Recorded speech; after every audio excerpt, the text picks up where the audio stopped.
परम पूजनीय गुरुदेव, चराचरामध्ये वास करणारी भगवत शक्ती भगवान परमात्माच्या कृपेने, भगवान परमात्माच्या असीम कृपेद्वारा मुक्त कैवल्य तेजोनिधी ज्ञानी यांचे राजे, योग्यांची माऊली, साधकांचे मायबाप, ज्ञानोबा, तुकोबा, गोरोबा, सावतोबा अनेक संत महात्म्यांच्या पदस्पर्शाने पुनीत पावन झालेली महाराष्ट्र ही संतांची भूमी, विदर्भ ही अवलियांची भूमी. आपल्या विदर्भामध्ये अनेक संत महात्मे अवतराला आलेत. संत शिरोमणी गजानन महाराज, संत शिरोमणी सखाराम बाबा, संत शिरोमणी बापूजी महाराज, दत्तूजी महाराज, अनेक संत महात्म्यांच्या पदस्पर्शाने पुनीत पावन झालेली महाराष्ट्र ही संतांची भूमी, विदर्भ ही अवलियांची भूमी. आपल्या विदर्भामध्ये सुद्धा अनेक संत महात्मे अवतराला आले. त्यापैकी संत शिरोमणी व पंढरीनाथ बाबा अशा महान संतांच्या पदस्पर्शाने पुनीत पावन झालेला आपला परिसर आहे, आपली भूमी आहे. पवित्र ते कुळ, पावन तो देश, जेथे हरीचे दास जन्म घेते. अशा या परिसरामध्ये भगवंताच्या कृपेनं, साधू संतांच्या आशीर्वादानं, त्याचप्रमाणे संत श्रेष्ठ जगद्गुरु तुकोबारायांच्या वैकुंठ गमन सोहळ्याचं, त्याचप्रमाणे संत शिरोमणी नाथ महाराज एकनाथ महाराजांच्या जलसमाधी दिवसानिमित्त आणि त्याचप्रमाणे मातोश्री चंद्रभागाबाई यांच्या पुण्यस्मरणाच्या निमित्ताने या ठिकाणी हो घातलेला अखंड नाम संकीर्तन सप्ताह, रामकथा, भव्य दिव्य सत्संग या ठिकाणी काळे परिवाराने आयोजित केलेला आहे. तरीही हो एकदा त्या परिवारासारखं कौतुक करण्यासारखं टाळी वाजवा. हो या जगाच्या पाठीवरती श्रीमंत अनेक लोक असतील, अनेक असतात, पण पहा मातोश्रीचं पुण्यस्मरण, त्याचप्रमाणे दोन संतांच्या पुण्यतिथ्या, हा दुग्ध शर्करा योग हो हा नेहमी घडून येत नाही. पण या सप्ताहामध्ये आता आज 3रं वर्ष आलं जवळजवळ, हो हा योग दरवर्षी घडून येतो. ही भगवान परमात्माची कृपा, वाडवडिलांची पुण्याई हो, त्याशिवाय हे या ठिकाणी लाभत नाही. एकाच्या कैवारी उगवी बहुतांची कोडी हो, करता करवितार्ध पुण्य लाभे, करता करवितार्ध पुण्य लाभे, मोडविता दोघे नरका जाती. संत महात्म्यांचं प्रमाण आहे. तर या ठिकाणी काळे परिवाराने आयोजित केलेलं श्रीराम कथा सत्संग वास्तव पाहिलं तर 7 दिवसामध्ये काय आपले 1000 जरी जन्म झाले तरी भगवान श्रीराम प्रभूचं जे चरित्र आहे अवर्णनीय चरित्र आहे, अवर्णनीय चरित्र आहे. कितीही वेळा त्या रामकथेचं जर श्रवण करतो म्हटलं तर ती रामकथा अगम्य आणि अपूर्व अशी कथा आहे. हो संत महात्मे या रामकथेचा स्वीकार करतात. रामकथेचा स्वीकार संत महात्मे करतात. रामायण काय करते? रामायण माणसाला जगावं कसं शिकवते, वागावं कसं शिकवते. गीता जगावं कसं शिकवते, रामायण वागावं कसं शिकवते, आणि श्रीमद भागवत महापुराण मरावं कसं शिकवते. किती वर्ष माणसाला या ठिकाणी जगता येते? हो 100 वर्षाचं जो आपल्याला आयुष्य आहे, पण 100 वर्ष माणसाला या ठिकाणी थांबता येत नाही. पण उरलेलं जे आयुष्य आहे, इतिहास जो गिनला जातो, इतिहासामध्ये जी नोंद होते ती चांगलं जगण्याची, चांगलं वागण्याची होत असते. जन्माचीही नोंद होत नाही आणि मृत्यूची देखील नोंद होत नाही. पण मनुष्याने जर जीवनभर जर चांगलं कार्य आणि कर्तृत्व जर बजावलं तर त्याची माणूस गेल्याच्या नंतर देखील कीर्ती ही अमर राहत असते. रामकथेचं दिव्य चरित्र डोळ्यासमोर ठेवा. रामकथा एखादी काल्पनिक कथा नाही, रामकथा एखाद्या वर्तमानपत्रातली कथा नाही. रामकथा हो आजचं वर्तमानपत्र उद्या काय होते? बेकाम होऊन जाते. रामकथा भगवान श्रीराम प्रभू त्रेतायुगामध्ये झाले आणि त्रेतायुग झाल्याच्या नंतर द्वापार, कली आणि कलियुग लागून 5,500 वर्ष झाले. एवढे वर्ष झाले तरी आपण पुन्हा पुन्हा पुन्हा पुन्हा रामकथेचा स्वीकार करतो. संत महात्म्यांनी रामकथेचा स्वीकार केला. का केला असेल रामकथेचा स्वीकार? रामकथा पवित्र कथा आहे. रामकथा केवळ एक व्यंगचित्र नाही, रामकथा काल्पनिक चित्र नाही. घराघराला मंदिर बनवणारी कथा ती म्हणजे रामप्रभूची कथा आहे. मर्यादा पुरुषोत्तमाचं जीवन चरित्र या रामकथेमध्ये तुलसी बाबांनी वर्णन करतात. रामकथा शशि किरण समाना सजग जगोर करहि जय प्राणा राम कथा शशि किरण समाना सजग जगोर करहि जय प्राणा मंगल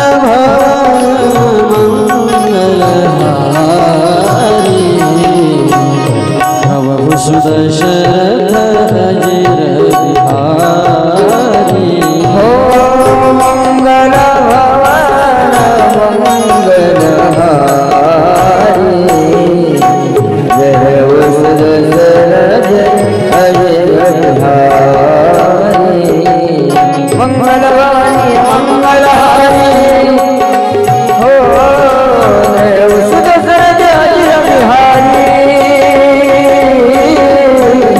मंगल भवन मंगलहारी हो जय सुदशरथ अजिर बिहारी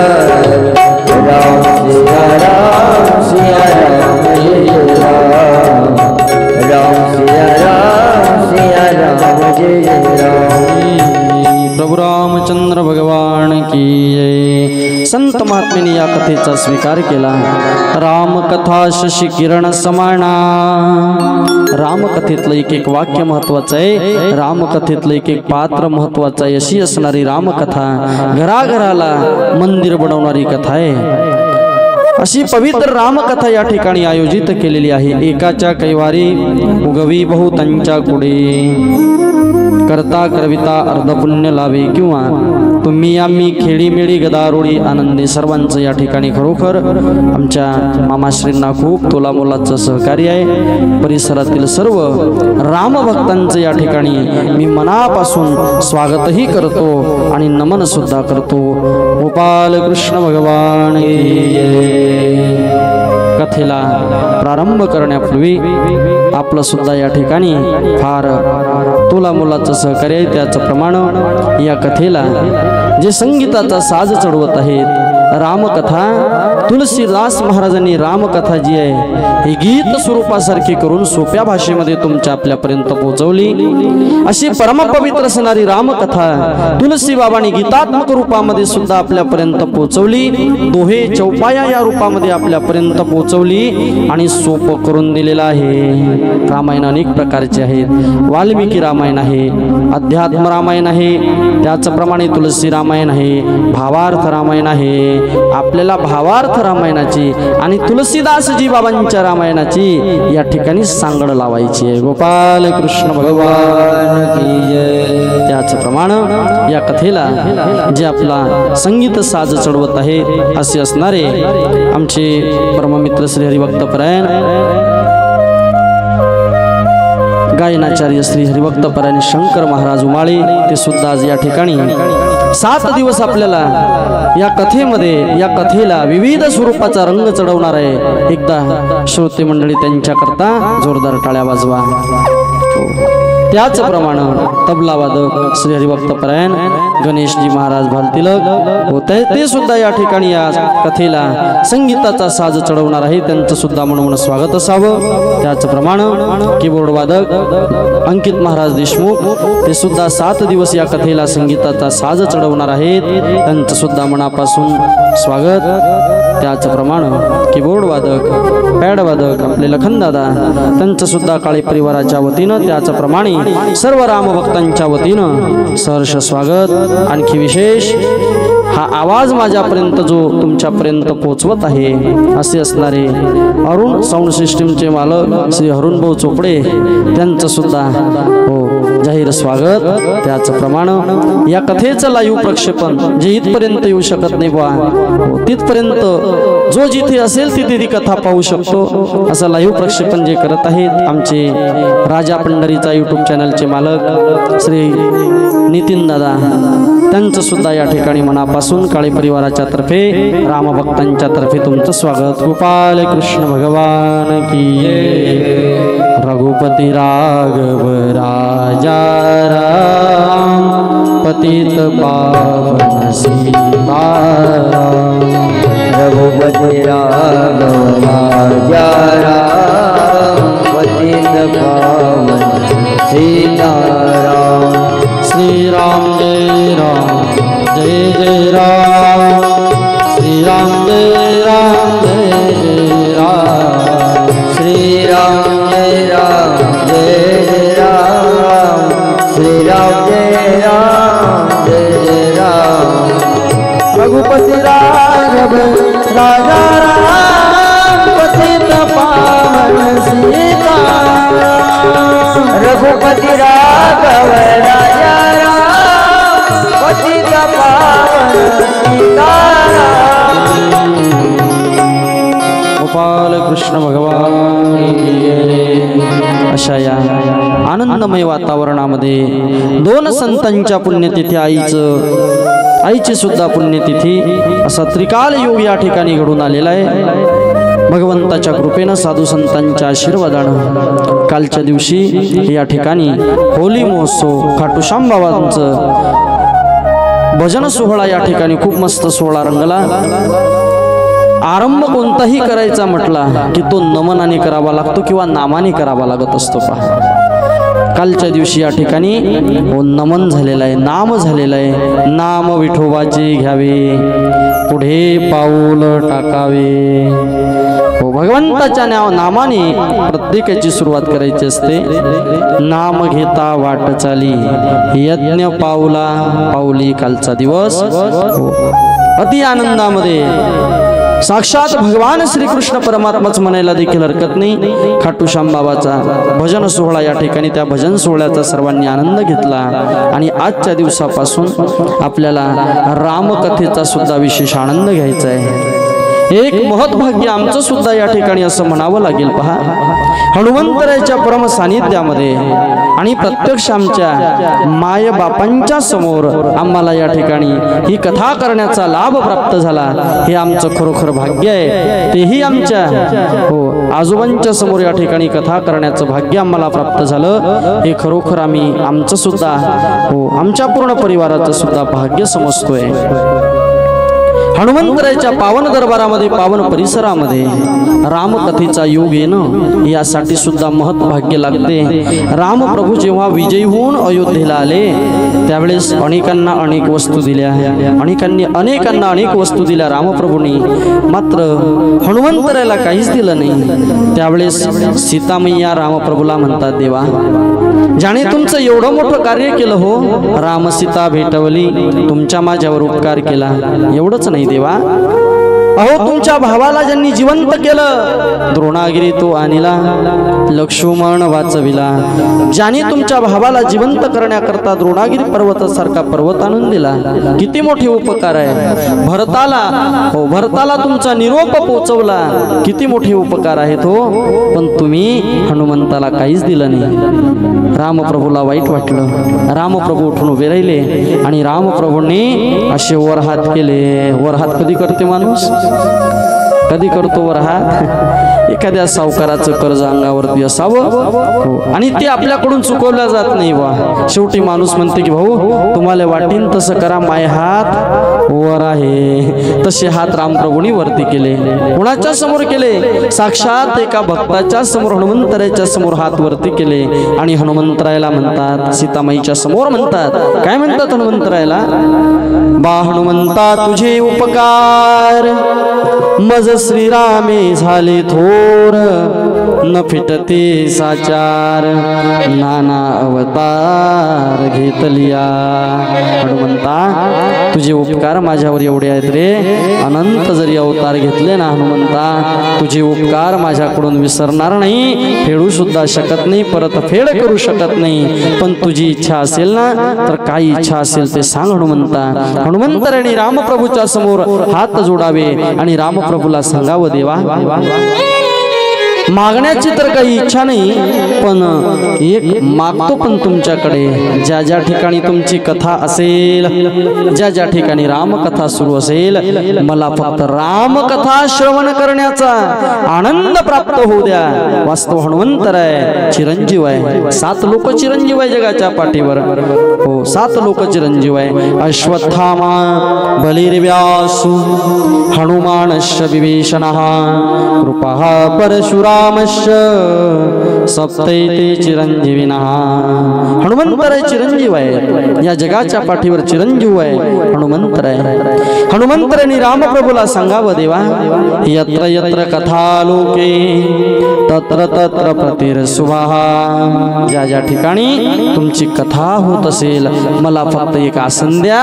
हो, आणि त्या आसनावरती मी येऊन तुमची रामकथा श्रवण करण्याकरता येईल. रामकथेची आवडी हनुमंतरायला, आणि हनुमंतराय प्रत्यक्ष आपल्या या मंडपामध्येच विराजमान आहेत. हनुमंतराय गुप्त रूपाने येत असतात बरं रामकथा ऐकण्याकरता.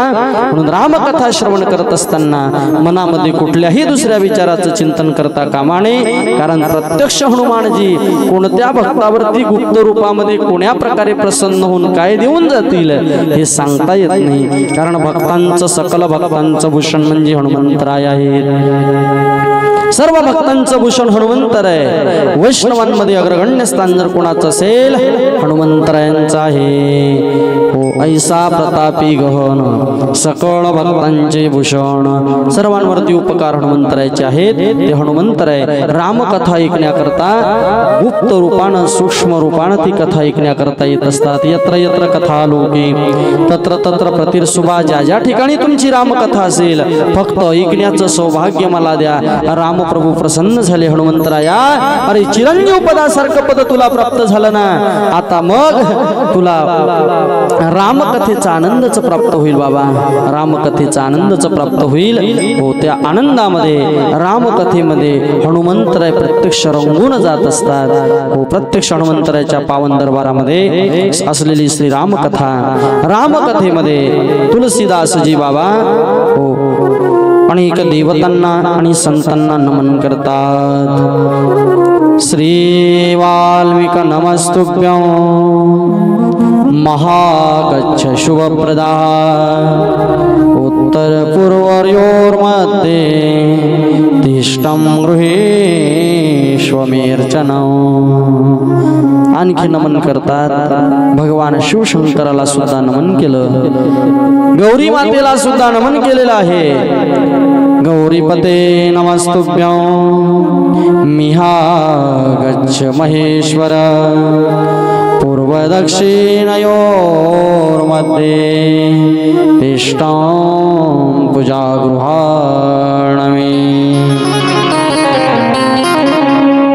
लक्ष्मणाला सुद्धा नमन करतात तुलसीदासजी बाबा. शत्रुघ्नाला सुद्धा नमन करतात, लक्ष्मणाला सुद्धा नमन करतात. आणि रामप्रभूचं तर अख्खा गाथा गातात. नम पार्वती पतये हर हर महादेव. भरत नमस्तुभ्यं मिहागच्छ सह प्रियः. पीठकौस्योत्तरे भागे तिष्ठं पूजागृहाणमे. श्री हनुमंत नमस्तुभ्यं महागच्छ कृपानिधे. पूर्वभाग समातिष्ठं पूजनं स्वीकुरु प्रभो. हे हनुमंतराया, या 7 दिवसामध्ये जेही काही नामस्मरण, जोही काही अन्नदान, जेही काही दानधर्म या ठिकाणी या तुमच्या रामायण कथेच्या माध्यमातून होत राहील. हो, याच तुमच्या दरबारामध्ये, पावन दरबारामध्ये कोणी भुकेला जाणार नाही, कोणी प्यासेला जाणार नाही. हो, असं या ठिकाणी या परिवाराला हो हनुमंतरायांची सदैव कृपा परिवारावरती अखंड असेल. पूर्वभाग समातिष्ठं पूजनं स्वीकुरु स्वीकुरु प्रभे हनुमंत नमस्तुभ्यं मिहागच्छ कृपानिधे पूर्वभाग समातिष्ठं पूजनं स्वीकुरु प्रभो। विश्वशांतीकरिता केवळ एकट्याचा नव्हे खेळ किंवा एकाच परिवाराला याचा काही लाभ मिळावा असं नाही, विश्वशांतीकरिता अख्ख्या विश्वशांतीकरिता हा सोहळा या ठिकाणी आयोजित केलेला आहे। करता करविता अर्ध पुण्य लाभे, त्याचप्रमाणे हनुमंतरायाची मुख्य प्रधान पूजा दररोज आपल्याला रामकथा सुरू करण्याच्या अगोदर हनुमंतरायाचा हनुमान चालीसा अगोदर घ्यावा लागणार आणि त्यानंतर आपल्याला पुढच्या रामकथेला आपण प्रारंभ करत राहू। कारण प्रथम पूजा जी आहे रामकथेमध्ये, रामकथेतून जर हनुमंतरायाला जर बाजूला घेतलं रामायणाची किंमत शून्य आहे। भक्ताचा महिमा भक्तची जाणती किंवा संतांचा महिमा संतची जाणती। हनुमंतरायाचा महिमा रामायणामध्ये अलौकिक महिमा आहे। अथ प्रधान पूजाच, पहिली पूजा हनुमंतरायाची रामकथेमध्ये आली। अथ प्रधान पूजाच कर्तव्या विधिपूर्वकं पुष्पांजली गृहीत्वा ध्यायं कुर्यात् परस्य च रक्ताम्बोजदलाभिरामनयनं पीताम्बरालङ्कृतं श्यामाङ्गं द्विभुजं प्रसन्नवदने श्रीसीतया शोभितं कारुण्यामृतसागरं प्रियर्गणैर्भ्रात्रादिभिर्भावितं वन्दे विष्णुर्शिवादिव्यसेव्यशीशं भक्तेर्सिद्धिदायकम् आगच्छ जानकीनाथाय जानक्या सह राघवः गृहाण मम पूजा च वायुर्पुत्राभियुतः। करुणावचन करुणावाचक या ठिकाणी नमन हनुमंतरायाला तुलसीदासजी बाबा करता। हो सुवर्णरचितं राम दिव्यास्तरणशोभितं आसनं हि मया देव गृहाणमणिर्वितं। हनुमंतरायाला आसन त्या ठिकाणी तुलसीदासजी बाबा रामकथेमध्ये देतात। रामकथेचा महिमा अगम्य आणि अपूर्व महिमा आहे। रामकथा मी अगोदरच बोलून गेलो, घराघराला मंदिर बनवणारी कथा आहे। कशाला म्हणतात रामायण? जे माझं तेही तुझं आणि जे तुझं असेल तेही तुझं, याला म्हणतात रामायण।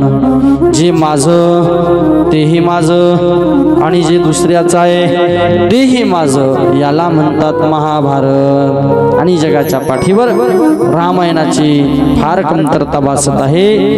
रामायणाची अत्यंत आवश्यकता आहे, पण फार कमतरता भासत आहे। जिकडे पासाल तिकडे महाभारताशिवाय काही दिसत नाही, नाही का?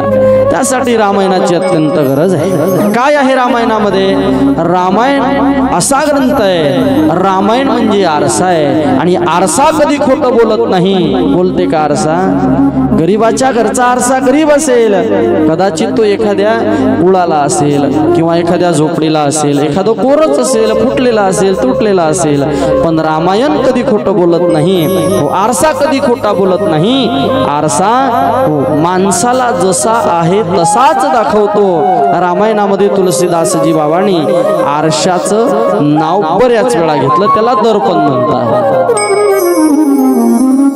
त्याचप्रमाणे मनुष्याच्या जीवनातील आरसा जर काय असेल, तत्वदृष्टीने विचार केला तर रामायण सुद्धा माणसाच्या जीवनातला आरसा आहे। रामायण काय शिकवते? रामायण आपण कोण आहो, आपण कुठं राहिलो पाहिजे, कसं जगलो पाहिजे, कसं वागलो पाहिजे, हा आरसा रामकथा आहे। या रामकथेचा आस्वाद आतापर्यंत ज्यांनी ज्यांनी घेतला त्यांचं इहलोकामध्ये सुद्धा कल्याण झालं आणि परलोकामध्ये सुद्धा कल्याण झालं, त्यांची कधी अधोगती होत नाही। रामायण हा ग्रंथ ऋषी प्रधान ग्रंथ आहे, ज्ञान प्रधान ग्रंथ आहे आणि भक्ती प्रधान ग्रंथ आहे। हा भक्ती प्रधान ग्रंथ भक्ती मिळवण्याकरता, भक्ती प्रधान ग्रंथ ज्ञान संपादन करण्याकरता हा ग्रंथ आहे। आणि या ग्रंथाचा विस्तार अनेक ठिकाणी अनेक प्रकारे केलेला आहे। पहा, अनेक ठिकाणी अनेक प्रकारे रामकथेचा विस्तार केलेला गेला। तर प्रथमतः रामायण ग्रंथ हा भगवान हनुमंतरायाला अतिशय प्रिय असणारा ग्रंथ आहे आणि या ग्रंथाचा आस्वाद घेण्याकरता भगवंताची कृपा सुद्धा लागते पहा. भगवत कृपा पावले सांग. हो, भगवंताची कृपा झाल्याशिवाय किंवा कृपा असल्याशिवाय कथेला इकडे येण्याची इच्छाच निर्माण होत नाही. ही कृपा भगवंताची आपल्यावरती झाली, आपण इकडे निघून आलो. भगवत कृपा पावले सांगनाथ महाराज बोलतात. त्यासीच कथा कीर्तनी अनुराग म्हणजे आवडी. व त्यासीच कथा कीर्तनी अनुराग तेची निज भाग्य महाभाग ऐसा श्रीरंग बोलिला. माऊली वर्णन करतात व नाथ महाराज वर्णन करतात भागवतामध्ये. तेची निज भाग्य महाभाग. भगवान परमात्मा म्हणतात त्या भक्ताच्या भाग्याचं वर्णन मीही करू शकत नाही एवढा असणारा ग्रंथ.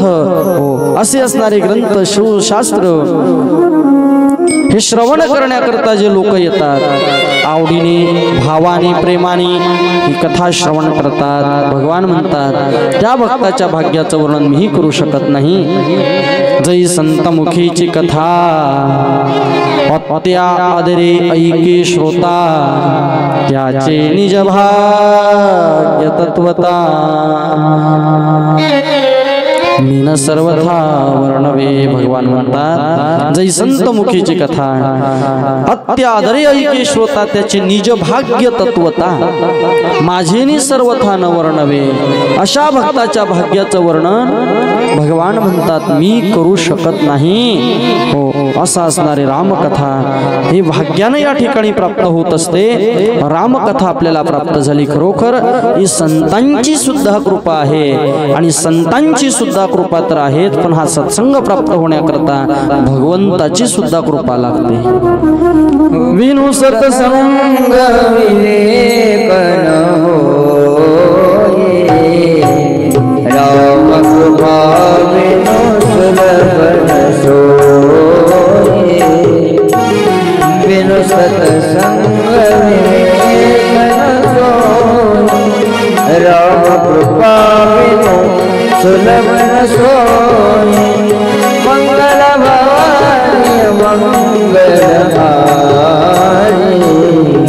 जय सुदर्शन जय अजय बिहारी. राम सिया राम जय जय राम. राम सिया राम जय जय राम. भवन मंगलहारी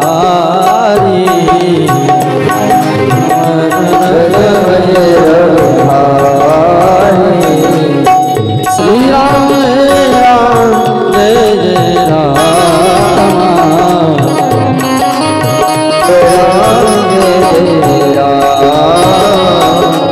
मंगलवाणी मंगलारी देव सुदर्शन जय बिहारी.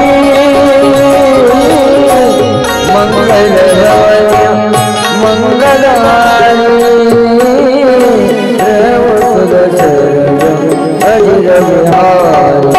राम सिया राम जय जय राम.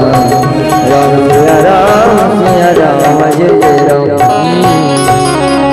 गोपाल कृष्ण भगवान की जय.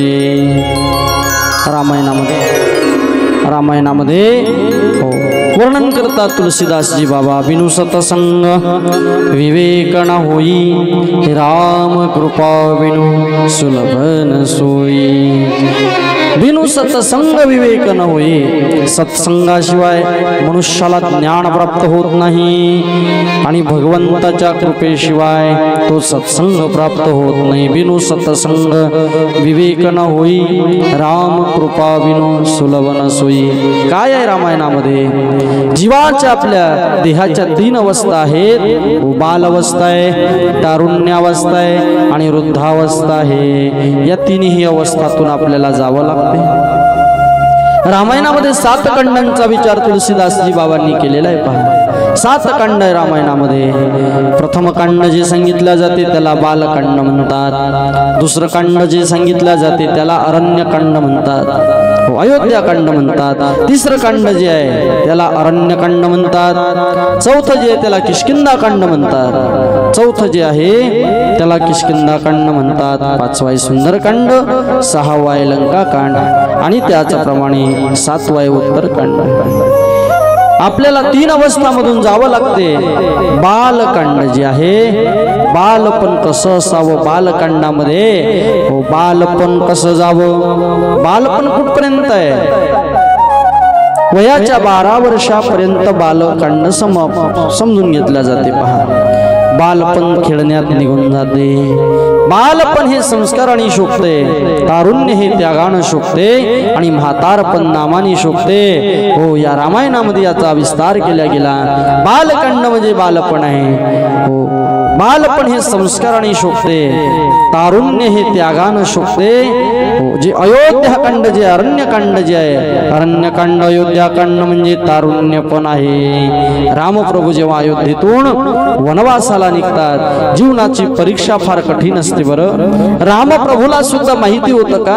अहो, रामप्रभूला जे चरण रामप्रभूचे राजगादीवरती पडायचे ते पावलं दुसऱ्या दिवशी वनवासाच्या दिशेनं निघाले. पहा किती मोठं प्रारब्ध असेल. प्रारब्ध मनुष्याला जीवनभर दुःख देत चालते, दुःख देत चालते. पहा, असं असणारं प्रारब्ध. पण बालपण हे संस्काराने शोभते, तारुण्य हे त्यागानं शोभते. रामप्रभू जेव्हा वनवासाला निघाले, सर्व अयोध्येचा देखील राज्य गादीचा सुद्धा रामप्रभूने त्याग केला. अरण्य दिशेनं निघाले, अरण्याच्या मार्गाने निघाले. त्यावेळेस रामप्रभूचं वय जर मला वाटते 50च्या पुढे कधी असतं तर रामायण गायला गेलं नसतं, नाही का? रामप्रभू वनवासाच्या दिशेनं ज्यावेळेस निघाले त्यावेळेस रामप्रभूचं वय अगदी तारुण्य दशेमध्ये रामप्रभू होते. या अवस्थेमध्ये रामप्रभूच्या चरित्रातून, रामायणातून आपल्याला रामप्रभू त्याचप्रमाणे तुलसीदासजी बाबा आदर्श घेण्याकरता सांगतात की बाबा, तारुण्यामध्ये कुठंतरी त्यागही असला पाहिजे आणि म्हातारपणामध्ये पुण्यकर्म केल्या गेलं पाहिजे. बालपण नाही तर निघून जाते खेळण्यामध्ये. बालपण गेले नेनता, तारुण्य दशे विषय व्यथा, वृद्धपणे प्रवर्तली चिंता, मरे मागुता जन्मधरी. जातस्य हि ध्रुवं मृत्यू ध्रुवं जन्म मृतस्य च. जन्म झाला की मृत्यू, मृत्यू झाला की जन्म, जन्म झाला की मृत्यू, मृत्यू झाला की जन्म. हे या जगाच्या पाठीवरती चालूच राहणार आहे. ज्ञानोबा ज्ञानेश्वरीमध्ये सुद्धा वर्णन करतात. उपजे ते नासे, नाशिले ते पुनरपी दिसे, हे घटिका यंत्र जैसे परिभ्रमेची गा. ज्याप्रमाणे घड्याळचे काटे फिरतात त्याप्रमाणे हे चालूच राहणार आहे. म्हणून आलेल्या मनुष्य जन्माचं सार्थक व्हावं, हे सार्थक कशाने होईल तर हे भगवत चिंतनाने होईल, भगवत कथेनं होईल. अनेक कथा आहेत जगाच्या पाठीवर, अनेक कथा सांगितल्या जातात. कोणत्या कथा आहे? काही कथा माणसांमध्ये कथा चालतात. मुख्य कथा 3 सांगता येतील तशा. एक कथा बाईमध्ये चालते, महिला मंडळीत. एक कथा माणसेत चालते. मनुष्यांमध्ये, माणसांमध्ये कोणती कथा चालते त्याला कर्मकथा म्हणतात. हो, कर्मकथा म्हणतात. ती कर्मकथा कशी? 2-4 लोक जर एका ठिकाणी जमा झाले, खेड्या भागातले जर असले तर त्याच्या लगेच गप्पांना सुरुवात होते. काय? पाणी पाऊस साथ देत नाही, सोयाबीनले भाव नाही, तुरीले भाव नाही, नाही का? लगेच त्यांची कर्मकथा जो तो त्याच्या परीनं सांगते. फवारणी राहिली, औषध पाण्याची व्यवस्था नाही, हे नाही ते नाही का? बरेच काहीतरी सांगता येतील. याला कर्मकथा म्हणतात. ही कथा माणसामध्ये रोज होते. या कथेनं उद्धार होईल का? या कथेनं उद्धार होणार नाही. एक तुमच्या महिला मंडळीमध्ये सुद्धा एक रोज कथा चालते. हो, रोज कथा चालते. कोणती? तिला म्हणतात भाकर कथा. भाकर कथा. सकाळी काय बनवा, अगोदरल्या संध्याकाळी त्याची विल्हेवाट लावावी लागते. सकाळी काय भाजी करावी, संध्याकाळी काय.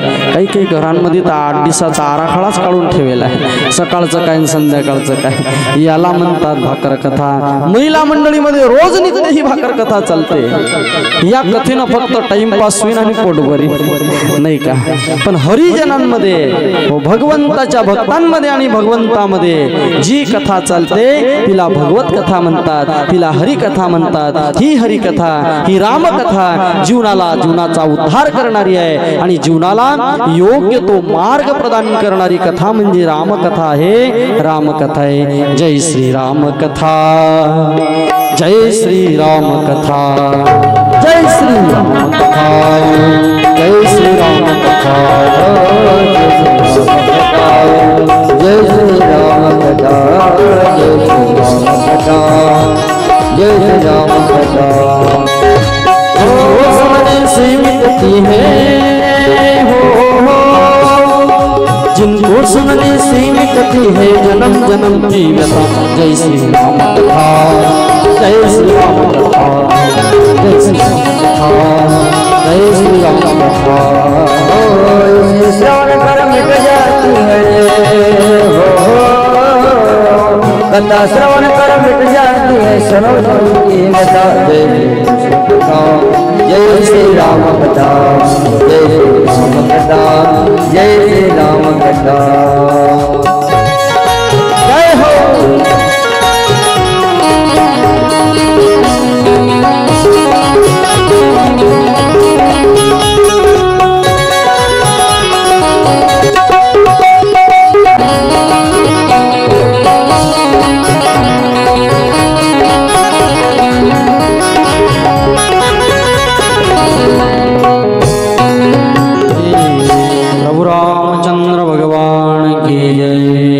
पवित्र असणारी श्री राम कथा, अगम्य आणि अपूर्व चरित्र कथा रामप्रभूंची आहे। रामप्रभूंची कथा एखादी काल्पनिक कथा नाही। आजचा वर्तमानपत्राचा जो कागद आहे तो कदाचित उद्याच्या दिवशी, आजचा वर्तमानपत्राचा कागद उद्याच्या दिवशी जुना होऊन जातो।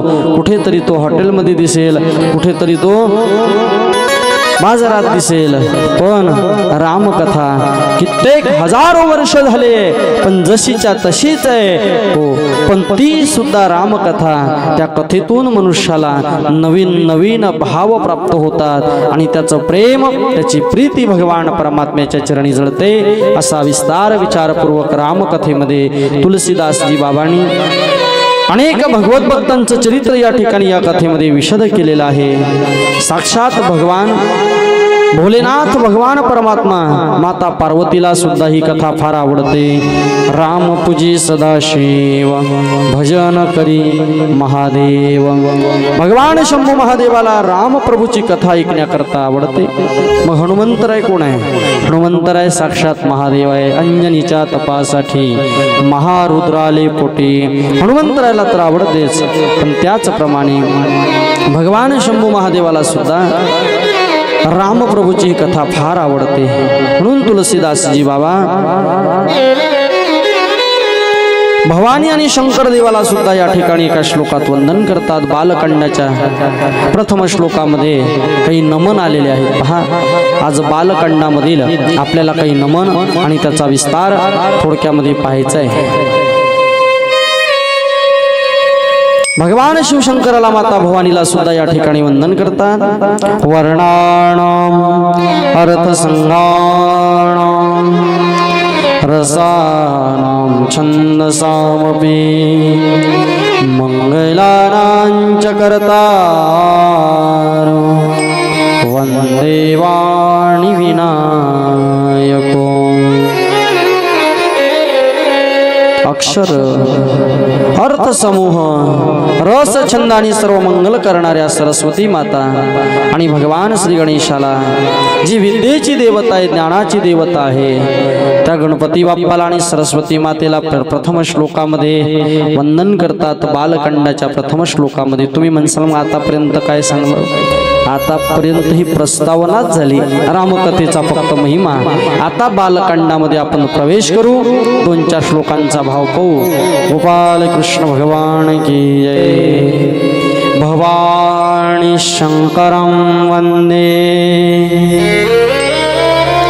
श्रद्धा विश्वास रूपिणो याभ्यां विनान पश्यन्ते सिद्धा स्वात्मीश्वरम्। ज्यांच्याशिवाय भगवान शिव परमात्माच्या शिवाय सिद्ध जन आपल्या अंतकरणामध्ये स्थित असलेल्या ईश्वराला पाहू शकत नाही, अशा श्रद्धा आणि विश्वास स्वरूपी पार्वती आणि शंकराला वंदन करतात. भवानी शंकरम वंदे श्रद्धा विश्वास रूपिणम. रामकथेच्या ठिकाणी जर आपली श्रद्धा जर असेल आणि विश्वास जर असेल तर असलेला विश्वास हा शिव स्वरूप आहे आणि असलेली श्रद्धा ही भवानी स्वरूप आहे. श्रद्धा विश्वास स्वरूपिणो याभ्याम विनान पश्यन्ते सिद्धा स्वांतमेश्वरः. भगवान शंभू महादेवांनी सुद्धा या कथेचं गायन, ही कथेचं श्रवण, या कथेचं श्रवण अगस्ती मुनीच्या आश्रमामध्ये, अगस्ती मुनीच्या आश्रमामध्ये जाऊन पोहोचले होते भगवान शंभू महादेव. आणि त्या ठिकाणी फक्त रामकथा ऐकण्याकरता जाऊन पोहोचले होते. अगस्ती मुनीचा जर चरित्र विस्तार जर पाहायचा झाला, समुद्र किती मोठा आहे. अगस्ती मुनीच्या मनात जर आलं तर एका घोटात समुद्र पिऊन टाकत होते, एवढी शक्ती त्या अगस्ती महामुनींची होती. त्या अगस्ती महामुनींच्या आश्रमामध्ये सुद्धा रामप्रभू जाऊन पोहोचले होते. त्याचाही विचार विस्तार पुढच्या कथेमध्ये सांगितला गेलेला आहे. पण पहा, हनुमंतराय साक्षात त्याचप्रमाणे देवादिदेव भगवान शंभू महादेव अगस्ती महामुनींच्या आश्रमामध्ये ही रामकथा श्रवणाकरता जाऊन पोहोचले होते. कथा चाललेली होती. मग माता पार्वतीने, माता सतीनं भगवान शंभू महादेवाला विचारलं, देवा अहो तुम्ही तुमच्या देवाची कथा ऐकण्याकरता चालले, तुम्ही तुमच्या इष्टदेवतेची कथा ऐकण्याकरता चालले, पण तुमच्या इष्टदेवतेंचा काय महिमा आहे मला माहिती आहे. हो, हे तुमचं दैवत असं कसं दैवत असू शकते.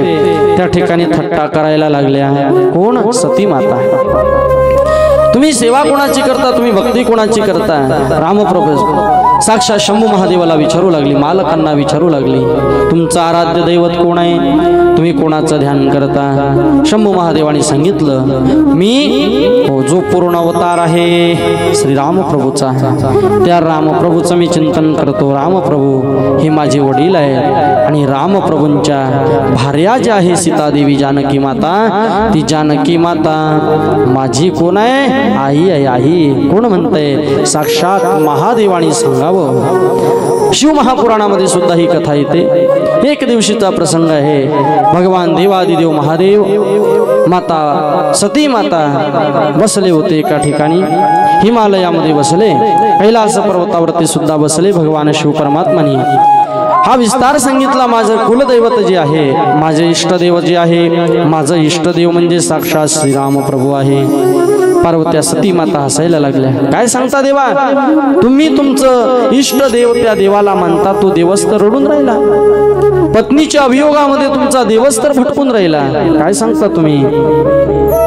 त्यावेळेस साक्षात शंभू महादेवाने सांगावं, अगं सती, तू माझ्या देवाची चेष्टा करू नको. माझ्या देवाचं स्वरूप फार वेगळं आहे, स्वभाव फार वेगळा आहे.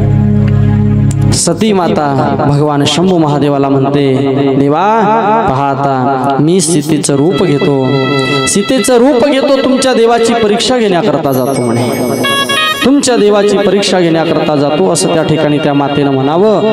भगवान शंभू महादेव म्हणतात, ऐक, तू कोणतंही रूप जरी घेऊन गेले तरी माझं दैवत तुला ओळखल्याशिवाय राहणार नाही. माझं दैवत तुला ओळखल्याशिवाय राहणार नाही. मालकाचं ऐकलं नाही, मालकाचं ऐकलं नाही. त्या ठिकाणी निघाली सती माता, मी आता सीतेचं रूप घेतो आणि तुमच्या देवाला पाहतो, तुमच्या देवाला, तुमच्या देवाची परीक्षा घेण्याकरता चालली. त्या सती मातेनं सीतेचं रूप घेतलं. रामप्रभूच्या अरण्यातून चालले होते, एका झाडाच्या जवळ जाऊन उभ्या राहिल्या. रामप्रभू जिकडून येत होते तिकडे पाठ केली. रामप्रभू रस्त्याने येत असताना रामप्रभूचं लक्ष पाठी मागूनच गेलं.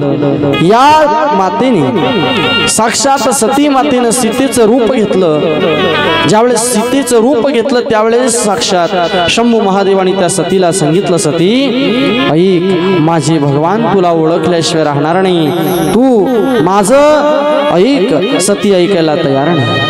भगवान शंभू महादेवानी सतीला सांगितलं होतं, सती माझ्या देवाने तुला ओळखतीलच, आणि माझ्या देवाने जर तुला ओळखलं आणि तू जर सतीचं रूप घेतलं तर मी पत्नी म्हणून तुझा स्वीकार करणार नाही. शंभू महादेवाने त्या सतीला सांगितलं. सती ऐकायला तयार नाही. सती भगवान श्री रामप्रभूची परीक्षा घेण्याकरता निघालेली आहे. रस्त्यामध्ये उभी राहिली ती सती माता, सीतेचं रूप घेऊन उभी राहिली. रामप्रभू पाठीमागून येऊन राहिले. रामप्रभूने दुरूनच आवाज दिला, आई तू इकडे कुठं, आई तू इकडे कुठं, असा आवाज दिला.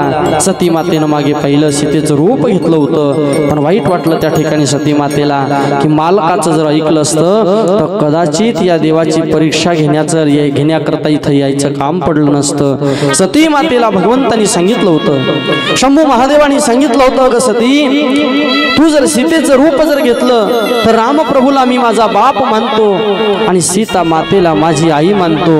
मग तू जर सीतेचं रूप घेतलं तर तू कोण झाली, तू माझी आई झाली, मी तुझा पत्नी म्हणून स्वीकार करणार नाही. साक्षात शंभू महादेवानी त्या ठिकाणी सांगितलं. पहा, सतीला फार मोठं दुःख वाटलं. तू आई तू इकडे कुठं असं विचारता बरोबर सती मातेला त्या ठिकाणी शक्तिपीठांच्या रूपामध्ये सुद्धा कुठेतरी शक्तिपीठाच्या रूपामध्ये थांबावं लागलं. तू म्हणता तुळजाई झाली, य म्हणता येडेश्वरी झाली, असे अनेक रूप त्या ठिकाणी सती मातेचे सुद्धा विभागणी झाली. पहा, असाच विस्तार शिवमहापुराण ग्रंथामध्ये सुद्धा सांगितला जातो. पण यज्ञाच्या प्रसंगाचा जो प्रसंग सांगितला गेला सती मातेचा, तो यज्ञाचा प्रसंग सुद्धा रामायणामध्ये सुद्धा आला. रामायण किती महत्वाचं आहे पहा. साक्षात शंभू महादेवाचं विवाहाची कथा सुद्धा तुलसीदासजी बाबांनी रामायणामध्ये टाकली. हरे हर हर महादेव संबा काशी विश्वनाथ गंगा, हर हर महादेव संबा काशी विश्वनाथ गंगा, काशी विश्वनाथ गंगा, काशी अमरनाथ गंगा, काशी विश्वनाथ गंगा, काशी अमरनाथ गंगा, काशी विश्वनाथ गंगा, काशी अमरनाथ गंगा, काशी विश्वनाथ गंगा, काशी अमरनाथ गंगा, महादेव संबा काशी विश्वनाथ गंगा. हर हर महादेव संबा काशी विश्वनाथ गंगा.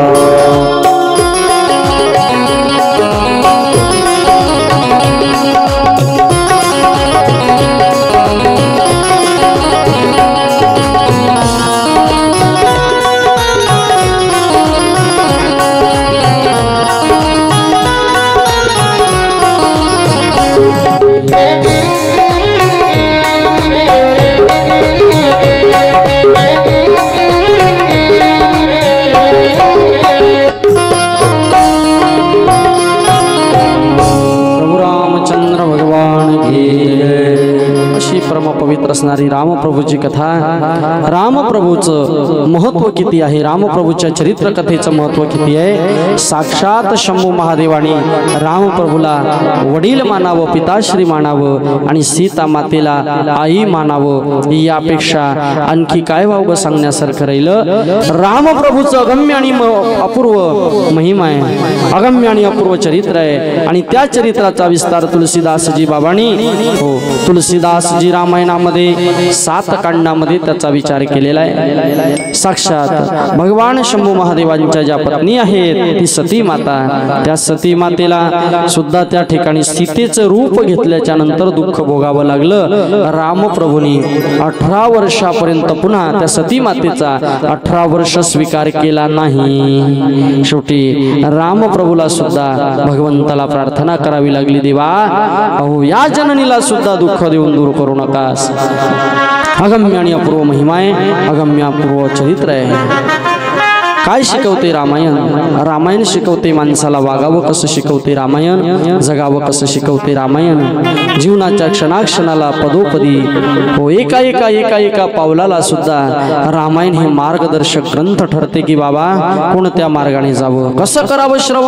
श्रवण करण्याच्या सुद्धा काही पद्धती सांगितल्या. कसं ऐकावं रामकथा, कशी ऐकावी भागवत कथा, कशी ऐकावी शिवकथा.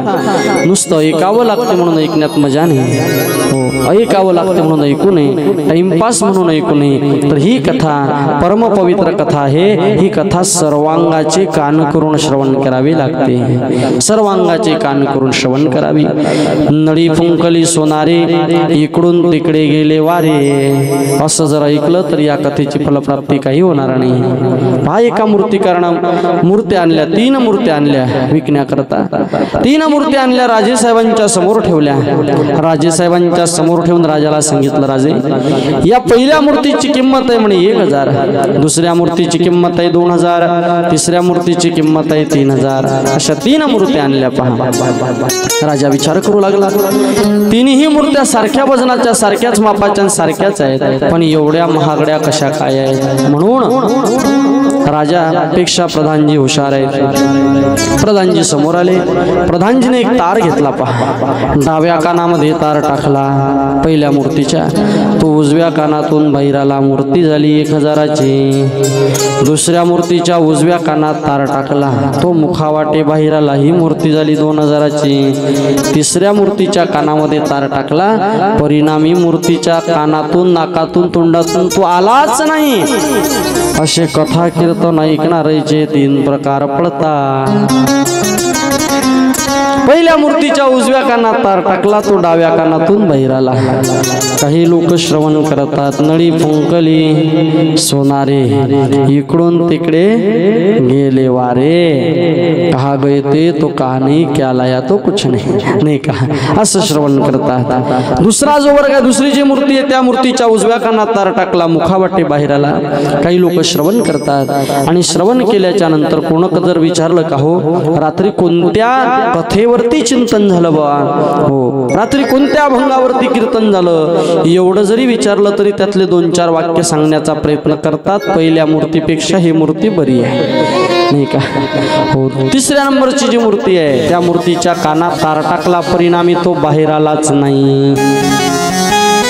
काही लोक श्रवण करतात. 7 दिवसामध्ये कोणत्या कथेवरती काय चिंतन झालं त्याचा विचार विनिमय करतात, त्याचं मनन करतात, निधिध्यासन करतात. या चरित्रापासून, या कथेपासून आपल्याला आपल्या जीवनाशी काय संबंध लावायचा आहे. कोणताही ग्रंथ हातात जर घेतला तर ग्रंथाचा अनुबंध अगोदर समजला पाहिजे. अनुबंध, कोणताही ग्रंथ जर हातात घेतला तर त्याचा अनुबंध समजला पाहिजे. कुठलाही कीर्तनासाठी म्हणा, भागवताकरता श्लोक म्हणा, अभंग म्हणा जर घेतला, अगोदर त्याचा अनुबंध समजला पाहिजे. अनुबंध हा 4 प्रकारांनी समजून घेतला जात असतो. अनुबंध क्रमांक 1, हो त्या ग्रंथाचा विषय काय, महत्वाचे मुद्दे आहेत बरं. त्या ग्रंथाचा विषय काय, विषय हो अधिकारी, संबंध आणि प्रयोजन, याला म्हणतात अनुबंध. ग्रंथ हातामध्ये घेतला, त्या ग्रंथाचा प्रमुख विषय काय, ग्रंथ हातात घेतला त्याचा प्रमुख विषय आहे रामप्रभूची प्राप्ती, हो रामप्रभूचं साक्षात दर्शन किंवा हनुमंतरायाला जी भक्ती रामप्रभूने दिली ती सेवा, ते तर सेवा हा दारवंटा, हो संपूर्ण शरणागती, आयुष्यावर भगवंताची सेवा हे साध्य आहे. हा विषय आहे रामायणाचा. जीवनाचं परमकल्याण हा विषय रामायणाचा. याचा अधिकारी कोण आहे, याचा अधिकारी जर अधिकाऱ्याचा जर विचार केला, याचा अधिकारी तो आहे ज्याची भगवान शिवावरती श्रद्धा आहे, ज्याची भगवान शंभू महादेवावरती श्रद्धा आहे, ज्याची रामप्रभूवरती श्रद्धा आहे, ज्याची सीतामाईवरती श्रद्धा आहे, हो तो या ग्रंथाचा अधिकारी आहे. नाही तर अनेक धर्ममतांमुळे गोंधळामध्ये पडला असेल, अनेक धर्ममतांमुळे जर गोंधळामध्ये पडलेला असेल, ज्याची रामप्रभूवरती विश्वास श्रद्धा नाही, श्रद्धा साक्षात पार्वतीचं स्वरूप आहे आणि विश्वास साक्षात महादेवाचं स्वरूप आहे. भवानीं शंकरं वंदे, श्रद्धा विश्वासरूपिणो, साक्षात भगवान शिवाचं स्वरूप आहे. ज्याची भगवान शिवाच्या ठिकाणी श्रद्धा नाही, भगवान हनुमंतरायाच्या ठिकाणी श्रद्धा नाही, हो त्याला ही कथा आनंद देणार नाही आणि त्याला काही लाभ दिसणार नाही. त्यासाठी अधिकारी महत्वाचा आहे. मग याचा अधिकारी कसा असावा, ज्याची रामप्रभूवरती श्रद्धा आहे, रामप्रभूवरती श्रद्धा आहे, हनुमंतरायावरती श्रद्धा आहे, वेदवचनावरती विश्वास श्रद्धा आहे आणि या कथेतून कोणाचा तरी उद्धार व्हावा ही तळमळ आहे, तो या ग्रंथाचा अधिकारी आहे. विरक्तो वैष्णव विप्रो वेदशास्त्र विशुद्धीकृत दृष्टांत कुशलो धीरो वक्ता कार्यो ते निस्पृहा असा वक्ता अधिकारी असावा वक्त्याचा सुद्धा अधिकार सांगितला श्रोत्याचा सुद्धा अधिकार सांगितला दोन महत्वाचे मुद्दे आपण पाहिले क्रमांक 1 विषय आणि दुसरा अधिकारी तिसरा आहे संबंध या ग्रंथाशी आपला काय संबंध आहे रामचरित्राशी आपला काय संबंध आहे त्रेता युगामध्ये रामप्रभूचं अगम्य अपूर्व चरित्र झालं कथा झाली रामचरित्राशी मानवी जीवनाचा काय संबंध आहे याचा जर विचार केला तर आजही रामप्रभूच्या जीवनाशी आपला संबंध आहे 7 कांड जे सांगितले गेले रामायणामध्ये बालकांडाशी आपला संबंध आहे रामप्रभूचं बालपणीपासूनचं चरित्र पहा बालपण हे संस्काराने शोभलं तारुण्य हे त्यागानं शोभलं रामप्रभूचं अगम्य आणि अपूर्व चरित्र आहे आणि पुन्हा राजगती प्राप्त झाल्याच्या नंतर सुद्धा प्रजेला आपलं सुख पाहवत नाही ना म्हणून रामप्रभूने स्वतःच्या पत्नीचा सुद्धा गरोदर अवस्थेमध्ये त्याग करून वनवासात नेऊन सोडून दिलं माझं सुख जर माझी प्रजा पाहू शकत नाही मला त्या सुखाची अपेक्षा नाही पहा याला म्हणावं किती मोठा त्याग आहे रामप्रभू सारखा राजा नाही रामप्रभू सारखा मित्र नाही रामप्रभू सारखा शत्रू नाही रामप्रभूचं जीवन अगम्य आणि अपूर्व जीवन आहे आणि त्या जीवनाशी आपल्या जीवनाचा संबंध लावायचा आहे भागवतामध्ये कृष्ण चरित्र येते कृष्ण चरित्राचं फक्त उच्चारण करायचं आहे आणि रामचरित्राचं प्रत्येक क्षणाला आचरण करायचंय आचरण प्रधान ग्रंथ रामकथा आहे या ग्रंथाचा आपल्या जीवनाशी अनन्य संबंध आहे पहा तिसराही महत्वाचा मुद्दा समजला विषय अधिकारी संबंध आणि चौथा महत्वाचा मुद्दा आहे प्रयोजन ही कथा का ऐकावी या कथेचा लाभ का घ्यावा अरे जीवनाचं परम कल्याण व्हावं जीवनामध्ये क्षणाक्षणाला मार्गदर्शन करणारी कथा रामकथा आहे या रामकथेचा आनंद आपल्या जीवनामध्ये जर प्राप्त झाला तर ही कथा केवळ रामप्रभूच्या चरित्राची कथा नाही तर घराघराला सुद्धा मंदिर बनवणारी कथा आहे हो जे अंतकरण कौशल्या मातेचं आहे निर्मल अंतकरण आहे कौशल्या मातेचं निर्मल अंतकरण आहे सीता मैयाचं असं स्त्री जातीमध्ये सुद्धा अंतकरण निर्मल करणारी कथा ही रामकथा आहे ही रामकथा आहे या रामकथेचा आस्वाद आतापर्यंत थोरा मोठ्यांनी घेतला आणि आपल्याला सुद्धा आता 7 दिवस या रामकथेचा आस्वाद घ्यायचा आहे भगवान हनुमंतराला सुद्धा ही कथा आवडते त्याचप्रमाणे शंभू महादेवाला सुद्धा ही परमपवित्र कथा आवडते आणि ही कथा ऐकण्याकरता अगस्त्य मुनीच्या आश्रमामध्ये साक्षात शंभू महादेव माता भवानीच्या सोबत जाऊन पोहोचले होते तुलसीदासजी बाबा सांगतात ही कथा रामप्रभूची कथा ऐकण्याकरता रामकथा ऐकण्याकरता हनुमंतराय प्रत्येक रामकथेच्या ठिकाणी विराजमान असतातच त्यांना एक आसन द्यावंच लागते पण अगस्त्य मुनीच्या आश्रमामध्ये भगवान शंभू महादेव ही रामकथा ऐकण्याकरता जाऊन पोहोचले आणि अगस्त्य महामुनींना रामकथेविषयी विचारू लागले की त्या प्रभूची अगम्य आणि अपूर्व असणारी कथा ही कथा आम्हाला ऐकवा ही कथा ऐकल्यानंतर आम्हाला स्वांत सुख प्राप्त होते आम्हाला समाधान स्थिती प्राप्त होते या जगाच्या पाठीवर सर्व सुख जर कशात असेल तर ते समाधान या स्थितीमध्ये आहे समाधान कसं प्राप्त होईल तर त्यासाठी विचार करावा लागेल मग माणसं विचार करत नाहीत का जगात असा माणूस नाही की तो विचार करत नाही क्षणोक्षणी हाची करावा विचार तरावया पार भव सिंधू असा माणूस नाही की तो विचार करत नाही प्रत्येकाचं विचार करण्याचं क्षेत्र ज्याचं त्याचं भिन्न आहे पण विचार करत नाही असा माणूस सुद्धा जगाच्या पाठीवर नाही एक सुशिक्षित माणूस खेड्यातला प्रसंग सुशिक्षित माणूस खेड्यामध्ये राहत होता आणि खेड्यामध्ये राहत असताना घराच्या समोर त्याच्या अनेक म्हशी बांधलेल्या असायच्या अनेक म्हशी बांधलेल्या असायच्या त्या म्हशी दुसऱ्याच्या होत्या पण ह्या घराच्या बाजूलाच वट्याला बांधलेल्या असायच्या हे दररोज यांच्या ड्युटीवरून आले की त्या वट्यावरती बसायचे अर्धा 1 घंटा विचार करत होते त्या म्हशी काही लहान नव्हत्या त्या म्हशीचे शिंग होते पंढरपूरच्या म्हशीसारखे पंढरपूरच्या म्हशी पाहिल्या तुम्ही केवढाले शिंग असतात तलवारीसारखे शिंग असतात त्या म्हशीचे शिंग होते तलवारीसारखे हे बाबा रोज विचार करायचे की एखाद्या दिवशी या म्हशीच्या शिंगात जर उडी मारली तर काय होईल शिकेल माणूस या म्हशीच्या शिंगांमध्ये उडी मारली तर काय होईल करू लागला विचार. जवळजवळ 1-1.5 महिना विचार केला. शेवटी त्याच्यानं काही राहिल्या गेलं. एक दिवस मारलीच त्या बुवानं उडी, म्हशीच्या शिंगामध्ये उडी मारली. ते म्हैस बुजाळली, घाबरली, तिनं दोर तोडून टाकला आणि त्या सुशिक्षित माणसाला घेऊन ती पळायला लागली. शिंगावरती उचललेला आहे माणूस आणि पळायला लागली. तिला दिसलं एक गटार येऊन राहिली लक्षात. हो, गटार दिसलं. गटार मोठं चिखलाचं गटार होतं. त्या गटारामध्ये ती म्हैस गेली आणि तिथे त्या गटारात जाऊन बसून गेली. हे सुशिक्षित बुवा येले 2 पलट्या त्याच्यात बसल्या. लोक म्हणू लागले आता तो बुवा गेला वाटते, या म्हशीनं कुकडच्या कुकडेच नेला नाही का. अनेक लोक गावातले शहाणे लोक जायला लागले आणि एका जणानं चांगल्या माणसानं विचारलं, हुशार माणसानं विचारलं, का हो साहेब, अहो त्या म्हशीच्या शिंगात उड्या मारायला काही विचार तर करायला लागत होता.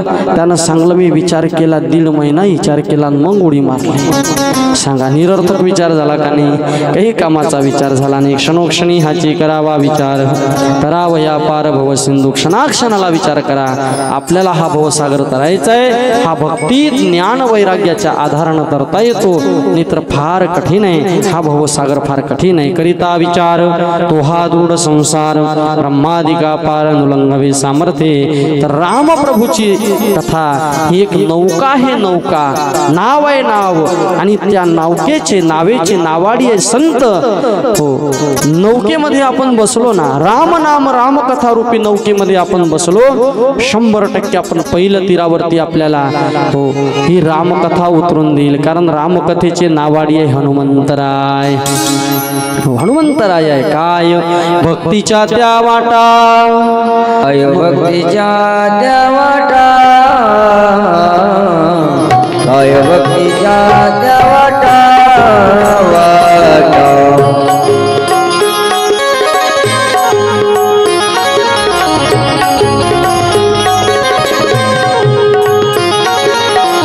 मजऱ्या सुवटा,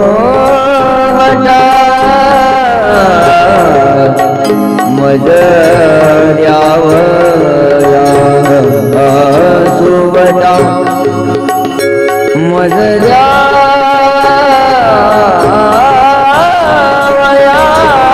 सुवटा,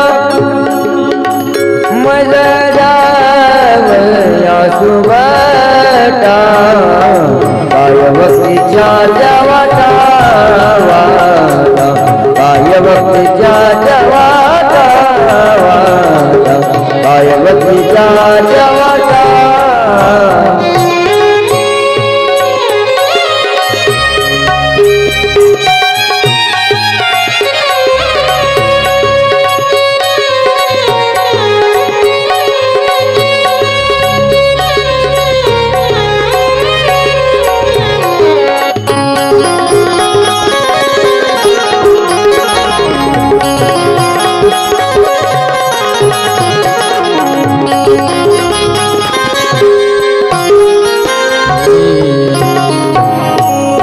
या नौकेची नावाडी आहे साक्षात हनुमंतराय. कारण हनुमंतरायला भक्तीची वाट जगद्गुरु तुकोबारायांनी विचारली, काय भक्तीच्या त्या वाटा, मज दावाव्या सुभटा. हनुमंतराया तुम्ही आम्हाला भक्तीची वाट दाखवा. तुकाराम महाराजांनी स्वतः साक्षात सांगावं. हो पहा, या नौकेची नावाडी आहे साक्षात हनुमंतराय, चिरंजीव आहेत. आणि ते नौकेची नावाडी असल्यामुळे सर्व विद्या सर्व सिद्धी अष्टसिद्धी नव निधी के दाता. कोण आहे? हनुमंतराय आहे. जेही काही विघ्न येतील ते विघ्न सुद्धा निवारण करणारे तेच आहे. संकट कटे मिटे सव पीरा, जो सुमिरो हनुमत बलबीरा.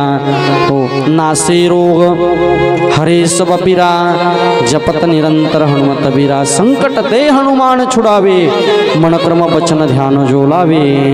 असे असणारे हनुमंतराय प्रत्यक्ष रामकथेची नावाडी आहे. आपल्याला फक्त नौकेमध्ये बसायचं आहे. नौकेमध्ये बसलो आपण, पहिलं तीरावर नेऊन देण्याची जबाबदारी हनुमंतरायाची आहे. फक्त श्रद्धेनं विश्वासानं आपल्याला ही कथा श्रवण करायची आहे. नौका पाण्यामध्ये आहे. पाण्यात नाव आहे का नावेत पाणी आहे? नावेत पाणी आहे, बरोबर आहे ना. झोपाने येत ना तुम्हाला? झाली आपली वेळ संपुष्टात आली. 10-15 मिनिटात आरती होते आणि आरती झाली की 9:30 वाजून जातील नाही का. आज थोडासा विलंब झाला आम्हाला सुद्धा येण्याकरता. सध्या टुनकीला कथा चालू आहे, श्रीमद भागवत कथा. आणि भागवत कथेमध्ये आजच्या दिवशी माता रुक्मिणी आणि भगवान श्रीकृष्ण परमात्माचा विवाह सोहळा पार पडला. तिथे सुद्धा भरपूर लोकांनी आनंद घेतला आणि त्या आनंदाच्या भरामध्ये आमच्या कलाकार मंडळींना लवकर तिथून निघता आलं नाही. म्हणून उद्याच्या दिवशी फक्त शेवटचा दिवस आहे. उद्याच्या दिवशी सुद्धा आपली जी कथा आहे योग्य त्या वेळेमध्ये सुरू होईल आणि 9 वाजेपर्यंत आरतीसह थांबून जाईल. असे आपण या ठिकाणी प्रयत्न करूया. पुंडलिक वरदान हरी विठ्ठल श्री ज्ञानदेव तुकाराम माऊली ज्ञानेश्वर महाराज की जय. एक प्रश्न राहिला आपला सुटायचा. नौकेत पाणी आहे का पाण्यात नाव आहे? नावेत पाणी आहे का पाण्यात नाव आहे? पाण्यात नाव आहे, बरोबर आहे. पाण्यामध्ये नाव आहे पण नावेला जर छिद्र असलं तर मग काय होईल? पाणी आत येईल आणि पाणी आत आलं की कधी कधी नाव बुडायची शक्यता असते. म्हणून माझ्या विचारानं पहा, आपण नौकेमध्ये बसलेलो पण नौकेत पाणी येणार नाही. म्हणजे माझ्या म्हणण्याचा उद्देश कथेत झोप येणार नाही याची दक्षता थोडीशी घेत जा. याची दक्षता घेतली की मग नाव बुडत नाही, अजिबात नाही बुडत नाव. हो, तुका म्हणे नाव जनासाठी उदकी ठाव. अशी असणारी रामप्रभूची कथा. ही निर्मल मन जो संत महात्मे वर्णन करतात, ही कथा ऐकत असताना निर्मल भाव अंतकरणाचा ठेवा. हो, निर्मत्सराणाम सतः असा गोड भाव भगवंताप्रती असला पाहिजे, भक्ताप्रती असला पाहिजे, भक्तीप्रती असला पाहिजे. अशा भावाने ही कथा ऐकायची आहे.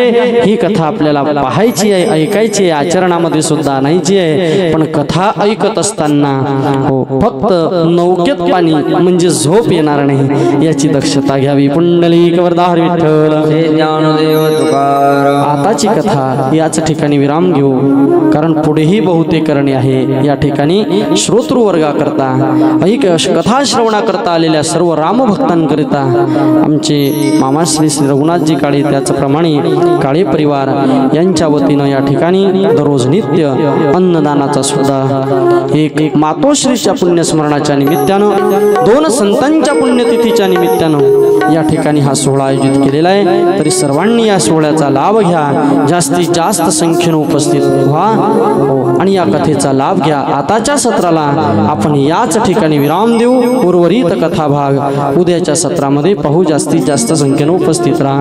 पुंडलिक वरदान विठ्ठल श्री ज्ञानदेव तुकाराम माऊली ज्ञानेश्वर महाराज की जय.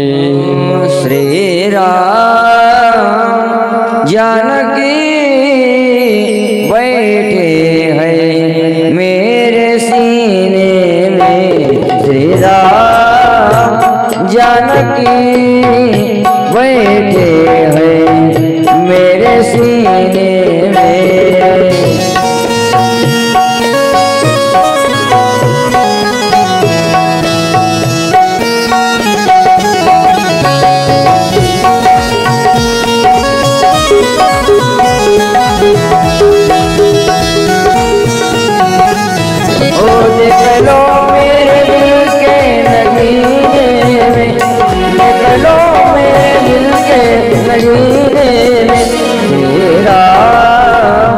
जानकी बैठे मेरे सीने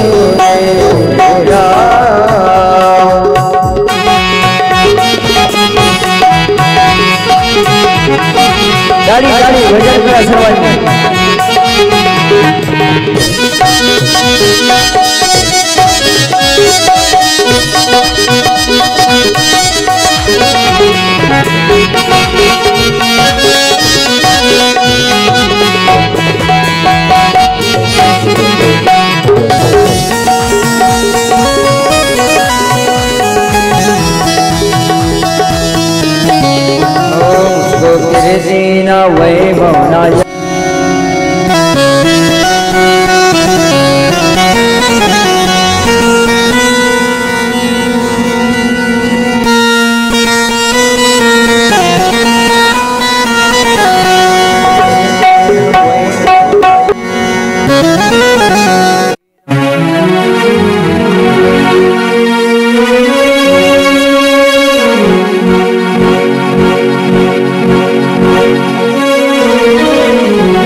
जानकी बैठे हैं मेरे सीने में राम।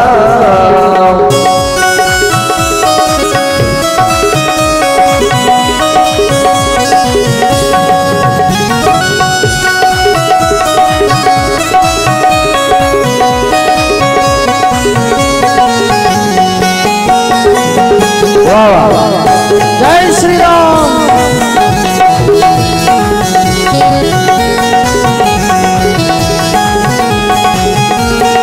हरे रामा राम राम हरे हरे, हरे रामा हरे कृष्णा कृष्ण कृष्ण हरे हरे, हरे रामा राम राम हरे हरे, हरे रामा राम हरे हरे।